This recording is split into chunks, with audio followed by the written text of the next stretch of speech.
बच्चों ये वीडियो मेरे कक्षा 12 की छात्राओं के लिए है।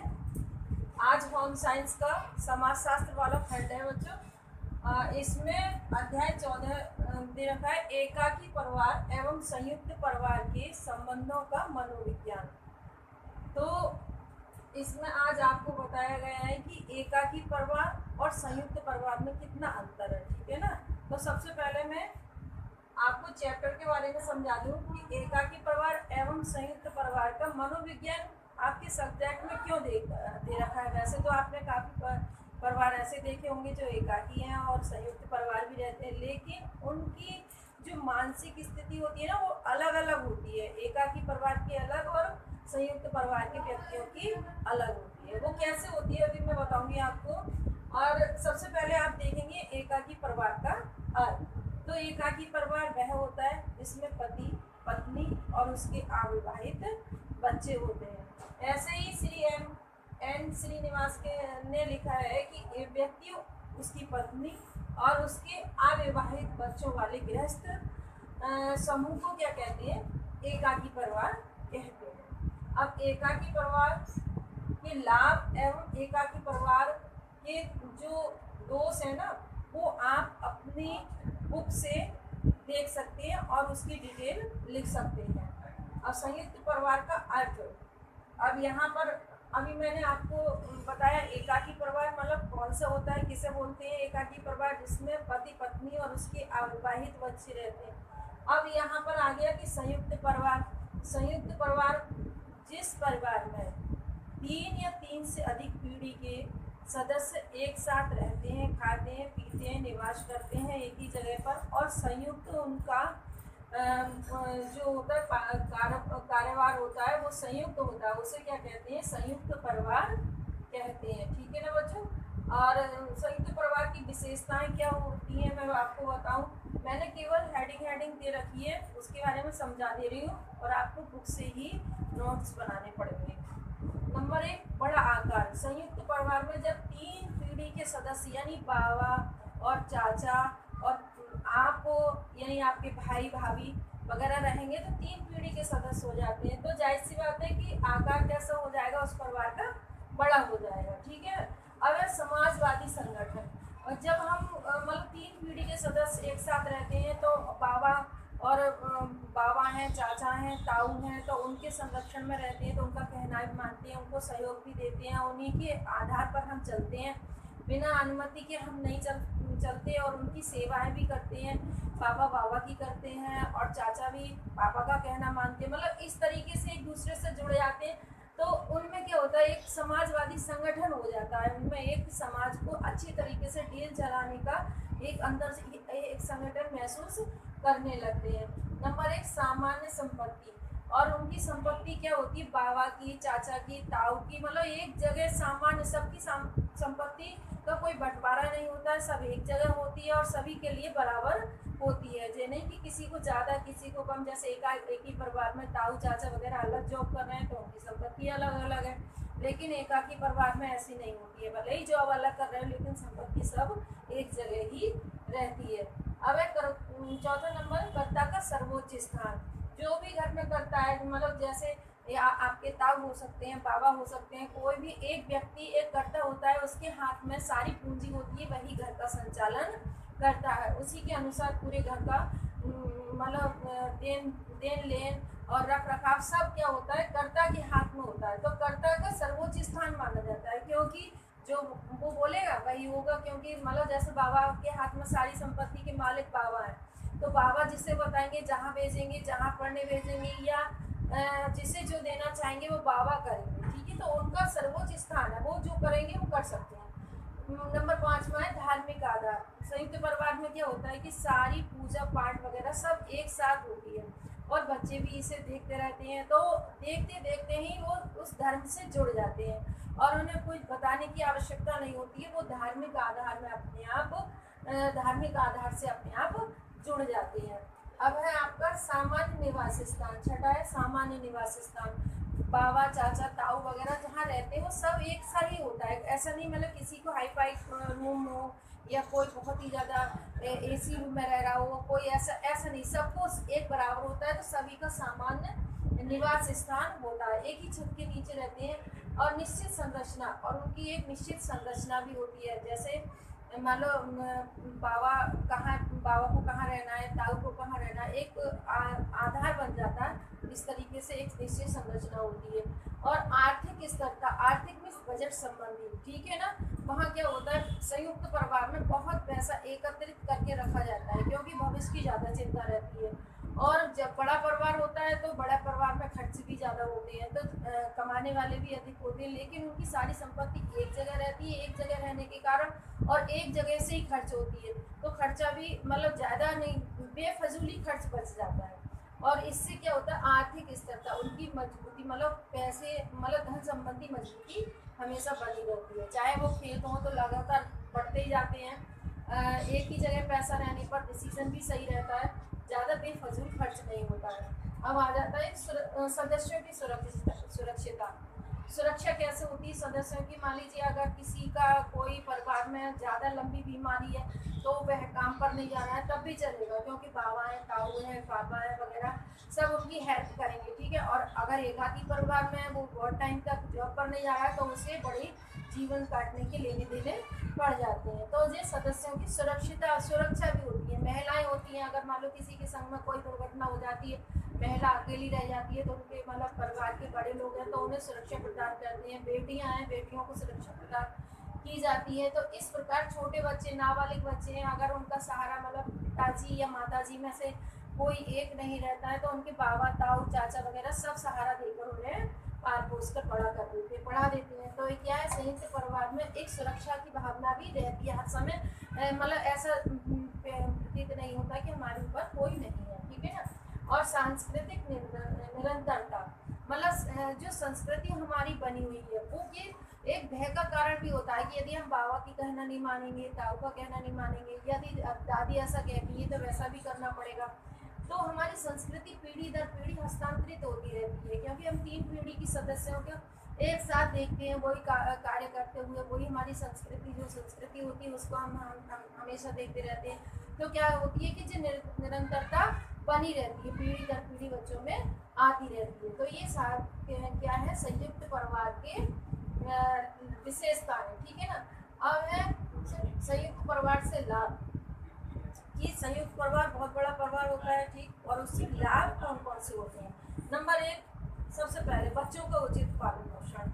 जब बच्चे जब होता है छोटा, बोला मतलब तो असहाय होता है, उन्हें एक ना एक कैंडिडेट की जरूरत पड़ती है। इधर एकाकी परिवार में यदि वो हो तो माता कब तक वो बच्चे की देख रेख कर सकती है, कभी तो काम करने के लिए मौका मिलेगा उसे, ठीक है ना। और यहाँ पर बाबा, ताई और दादी वगैरह सब होते हैं, तो क्या करते हैं वो उनका अच्छी तरीके से पालन पोषण हो जाता है, पता भी नहीं चलता संयुक्त परिवार में छोटे बच्चे कहाँ पर गए।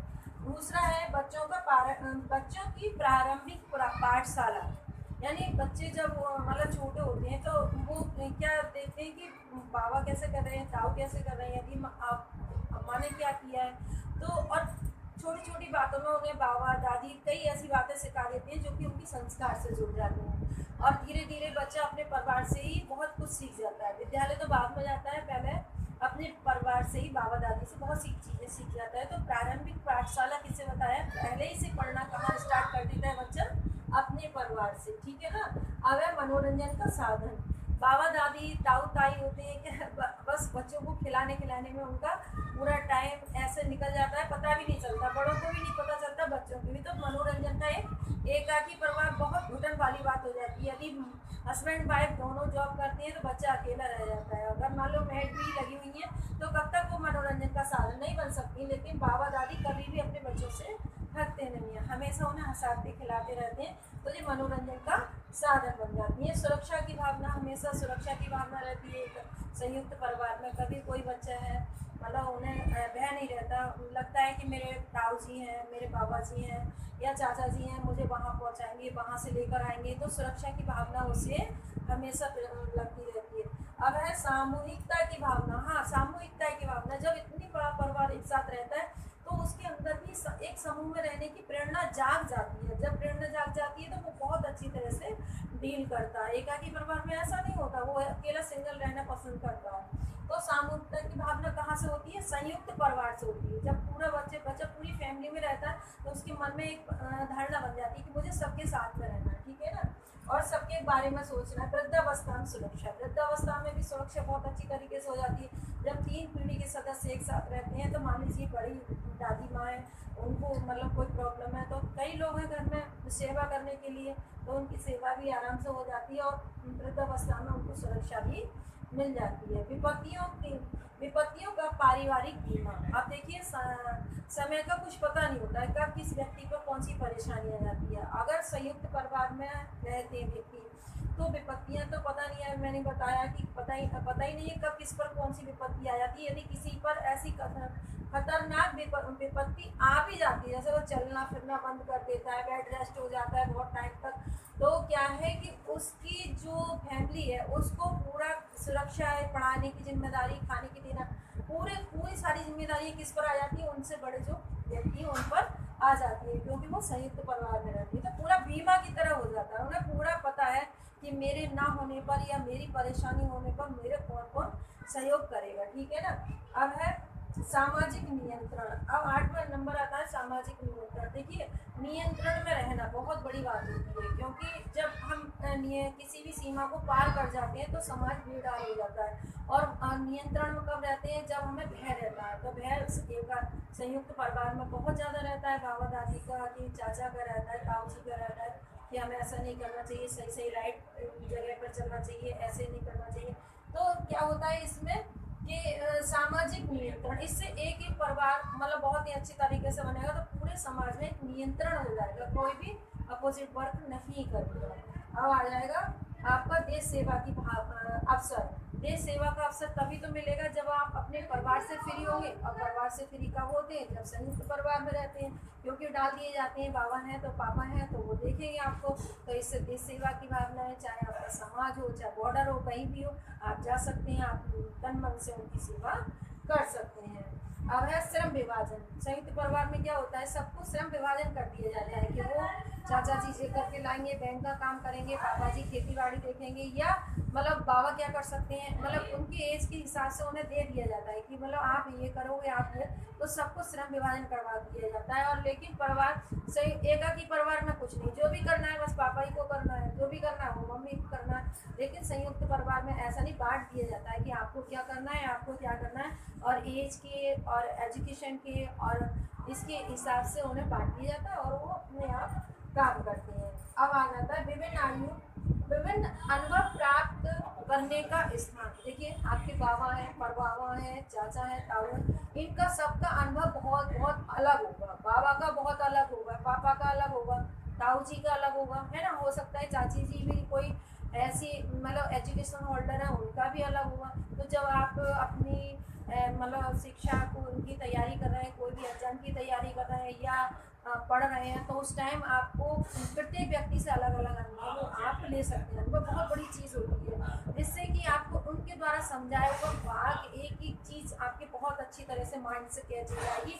आप रिवीजन कितना भी कर लेंगे, एक अनुभवी व्यक्ति के पास जब बैठेंगे तो बहुत अच्छी तरीके से आपकी तैयारी हो जाएगी। तो ये सब कहाँ मिलेगा? आपको संयुक्त परिवार में मिलेगा। पापा मम्मी के अलावा एकाकी परिवार में कोई होता नहीं, लेकिन यहाँ तो पूरा अनुभव है आपके लिए। तो ठीक है ना बच्चों। अब है संयुक्त परिवार के दोष। बच्चों हर चीज में अच्छाइयाँ और बुराइयाँ होती हैं, इसी प्रकार संयुक्त परिवार में भी दोष पाए जाते हैं। वो कौन कौन से हैं? नंबर 1 द्वेष तथा कलेश की भावना। एकदम मतलब सब परिवार रहता है एक साथ, तो सबको एक ही जैसा डील करना पड़ता है। वहाँ एजुकेशन के हिसाब से या माइंड के हिसाब से ऐसा नहीं होता एक बच्चे का एडमिशन वहाँ करा दो और एक दूसरे का वहाँ करा दो। तो इसमें क्या हो जाता है? द्वेष की भावना पैदा हो जाती है, और फिर द्वेष की भावना जब हो जाती है तो कलह अपने आप उत्पन्न हो जाता है। और दूसरा है स्त्रियों की दुर्दशा। संयुक्त परिवार में क्या होता है बच्चों?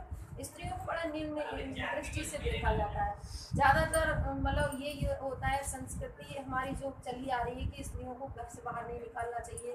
और अब तो बहुत कुछ संयुक्त परिवार में भी लोग बाग शिक्षित हैं, बच्चों को पढ़ाते हैं, लेकिन स्त्रियों की दुर्दशा कहीं ना कहीं तो हाँ देखी जा रही है। अब वो है बाल विवाह को प्रोत्साहन। बाबा की तमन्ना होती है ज़्यादातर, आपने देखा होगा बाबा की दादी की तमन्ना कि मेरे जीते जी मेरे नाती की शादी हो जाए। वहाँ चाहे वो एजुकेशन पूरा कर चुका है या नहीं कर चुका है, लेकिन उनकी जो तमन्ना होती है ना, तो जो कहीं ना कहीं बाल विवाह के कारण बन जाती है, उन्हें शादी करवानी पड़ती है। ठीक है, बाल विवाह को प्रोत्साहन देते हैं, अधिक संतान उत्पत्ति। और ऐसा भी होता है संयुक्त परिवार में कि मतलब बच्चे हैं तो पल जाएंगे, बड़े हो जाएंगे, बाबा की भी तमन्ना है चलो कोई बात नहीं, बेटा होना चाहिए, बेटी होना चाहिए, ऐसे बेटा बेटी की करके मतलब उनका परिवार बढ़ता रहता है, तो संतान अधिक हो जाती है वहाँ पर। और है भय का वातावरण, मैंने पहले ही बताया था कि भय का वातावरण इसलिए बना रहता है संयुक्त परिवार में कि हर सीनियर से मतलब अपने बड़े से वो डरते रहते हैं कि कहीं ऐसा ना हो पिताजी को कोई बात पता चल जाए। बच्चा कहता है कहीं ऐसा ना हो कि बाबा को, पापा को या चाचा को कोई बात पता चल जाए, तो वो भय की भावना बनी रहती है उनमें। ठीक है, स्वतंत्र नहीं रहते, वो एक दूसरे से बंधे रहते हैं, तो भय का वातावरण रहता है कि कहीं ऐसा ना हो। ठीक है ना, और लेडीज इसमें बहुत ही ज़्यादा मतलब अपने आप को संकोच में रहती है, फ्री नहीं हो पाती है कुल मिलाकर, ये उनकी दोष है।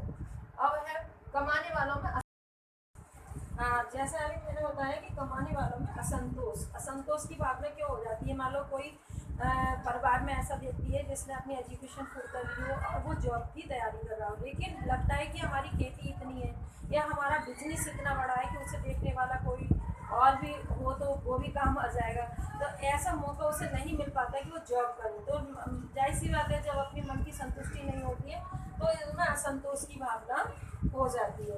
अब आर्थिक निर्भरता, मतलब संयुक्त परिवार में होता है कि कर्ता के हाथ में ही, चाहे कितनी भी आपकी वहाँ इनकम हो रही हो, लेकिन कर्ता के हाथ में होगी, चाहे वो कोई भी हो सकता है, उसके हाथ में सारी मतलब धन संपत्ति होती है। तो क्या है, हर संयुक्त परिवार में हर व्यक्ति उसी पर निर्भर रहता है जो कि कर्ता होता है। ठीक है ना, उस पर निर्भर रहता है कि कब वो पैसे दें या कब मैं कहाँ जाऊँ और मुझे कैसे मतलब वहाँ जाने के लिए कितना चाहिए और कैसे क्या होगा, ये सब वो मतलब वो निर्भर रहता है। ठीक है ना, अपने फ्री नहीं है, उसके मनी पॉकेट मनी उसके पास में नहीं रहती कुल मिलाकर जो होती है, तो उसे निर्भर रहना पड़ता है कर्ता के ऊपर। ठीक है, और रूढ़ियों और परंपराओं का बोलबाला, ये तो है संयुक्त परिवार में जो हमारी रूढ़ियाँ चली आ रही है, परंपराएं चली आ रही हैं, उसे पीढ़ी दर पीढ़ी हस्तांतरित लगातार करना पड़ता है, क्योंकि अगर हम नहीं करेंगे तो वहीं वातावरण खराब हो जाएगा। और हम करते हैं तो मतलब ये अपने मन में थोड़ी हीन भावना भी रहती है कि हम आज मतलब शिक्षित हैं, और लेकिन जो बाबा कह रहे हैं, जो दादी कह रही है, उनके हिसाब से ही वो करते चले आ रहे हैं, ये तो नहीं होना चाहिए। लेकिन नहीं, यही तो देश की भावना, यही तो सब मतलब हानियाँ होती है संयुक्त परिवार में, कुछ ना कुछ दोष होते हैं। तो यही तो है कि मतलब रूढ़ियाँ जो चली आ रही हैं उन्हें ही हम निभाते चले आ रहे हैं, चाहे वो हम पता चल गया है कि ये सब कुछ बेकार है, लेकिन हमें करना पड़ेगा हम जब संयुक्त परिवार में रहेंगे। इसी प्रकार बच्चों, संयुक्त परिवार के विघटन के कारण है कि किस कारण संयुक्त परिवार विघटित हो जाता है और विघटित होकर वो एकाकी परिवर्तित हो जाता है। ये सारे कारण मैं हेडिंग आपको आज रिटिन वर्क में पहुंचा दूंगी, आप उसकी डिटेल बुक की सहायता से ले लीजिए। अगर फिर भी नहीं समझ में आए तो मुझे कॉल कीजिए, मैं आपको फिर समझाऊंगी।